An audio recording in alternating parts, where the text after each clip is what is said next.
ভুটান সবসময় আমাদের কাছে পরাজিত হয়েছে। এখন দেখা যাচ্ছে যে বেশ এক বছর ধরে আমরা বাংলাদেশের ফুটবলের একটি চেঞ্জ দেখতে পাচ্ছি।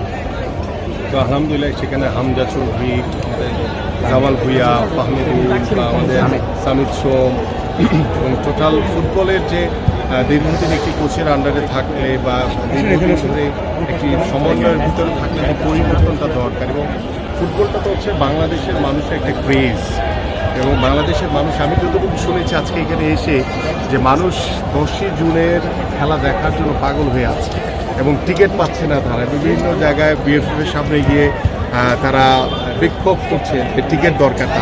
এটি আসলে বাংলাদেশের ফুটবলের ক্রেজ, যেটি একসময় আমরা 2003 সালে আমরা পার করে এসেছি। 2010 সালের সাব গেমসে আমরা যখন গোল্ড মেডেল পেয়েছিলাম সেটা আমরা পার করে এসেছি। তো অনেকদিন পরে মাঠে এসে আশা করি ইনশাআল্লাহ যে আগামীকালকে ভুটানের বিরুদ্ধে বাংলাদেশ দল ডেফিনেটলি ভালো কিছু করবে।